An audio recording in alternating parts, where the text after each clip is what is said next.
ഈ ഒരു ഫാബ്രിക്കിലും ഈ കളർ കോമ്പിനേഷൻസിലും നമ്മളിതിന് മുന്നേ നമ്മൾ പാനൽ കട്ടാനാർക്കിലേക്ക് കൊണ്ടുവന്നിട്ടുണ്ടായിരുന്നു. അപ്പോൾ സെയിം കൈൻഡ് ഓഫ് ഫാബ്രിക്, പ്രിന്റിനകത്ത് മാത്രം ചെറിയ ഡിഫറൻസ് കേട്ടോ. രണ്ട് ബ്യൂട്ടിഫുൾ ആയിട്ടുള്ള ഷെയ്ഡുകൾക്കകത്തേക്ക് നമ്മൾ കൊണ്ടുവന്നിരിക്കുന്ന ഒരു എയർലൈൻ കൺസെപ്റ്റിലേക്കുള്ള ടോപ്പാണ്. ഷർട്ട് കോളർ പാറ്റേണിലേക്ക് ഫ്രണ്ടിലേക്കായിട്ട് ഫുൾ ആയിട്ട് ഷോ ബട്ടൺസും മിഡിൽ സ്ലിറ്റും ആട്ടോ വരുന്നത്. ലൈനിങ് യൂസ് ചെയ്തിട്ടില്ല, പ്രിൻസസ് കട്ട് പാറ്റേൺ കൂടെ. രണ്ട് അടിപൊളിയായിട്ടുള്ള കളേഴ്സ്. ഞാനിപ്പോൾ ഇട്ടേക്കുന്ന പിങ്കും ഉണ്ട്, ലൈറ്റ് ഒരു ഗ്രീൻ ഷെയ്ഡിലേക്കും ഉണ്ട്. അപ്പോൾ ഇതെന്ന് പറഞ്ഞിട്ടുണ്ടെങ്കിൽ ബാക്കിലേക്ക് പ്ലെയിൻ എയർലൈൻ കൺസെപ്റ്റിലേക്കാണ് ടോപ്പ് വന്നേക്കുന്നത്. വൺ സൈഡ് പോക്കറ്റ് ഒക്കെ ആയിട്ടാണ്. 46 to 47 ഇഞ്ചസ് ലെങ്ത് വരുന്നുണ്ട്. പിന്നെ അതിനകത്ത് ലാർജ് സൈസാണ് യൂസ് ചെയ്തേക്കുന്നത്. നല്ല അടിപൊളിയായിട്ടുള്ള ഫിറ്റിങ്ങും കാര്യങ്ങളും ഒക്കെയാണ്. സ്ലീവ് ആണെങ്കിലും എൽബോ സ്ലീവ് ആണ്. ഇവിടേക്കായിട്ട് ഫ്ലാറ്റ് ബട്ടണും കൂടെ വരുന്നുണ്ട്.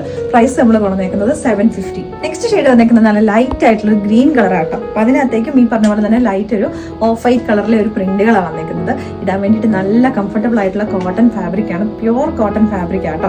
അപ്പോൾ എല്ലാവരും തന്നെ നമ്മളോട് ഇപ്പോൾ കൂടുതലായിട്ടും ആവശ്യപ്പെട്ടുകൊണ്ടിരിക്കുന്ന കസ്റ്റമേഴ്സ് ഓൺലൈനിൽ നമുക്ക് മെസ്സേജ് വരുന്നതും കോൾ വരുന്നതും എല്ലാം സമ്മർ കളക്ഷൻസ് കൂടുതലായിട്ട് ആഡ് ചെയ്യുക. ഇപ്പോൾ വെക്കേഷൻ സ്റ്റാർട്ട് ചെയ്ത് കഴിഞ്ഞിട്ടുണ്ടെങ്കിൽ ഒരു ട്രാവലിംഗ് പർപ്പസ്, ടൂർ പർപ്പസിനൊക്കെ വേണ്ടിയിട്ട് എല്ലാവരും ചോദിക്കുന്നത് എയർലൈൻ അല്ലെങ്കിൽ ഒരു ഫ്ലോ കൺസെപ്റ്റിലേക്ക് യൂസ് ചെയ്യാൻ പറ്റുന്ന ടോപ്പുകളാണ്.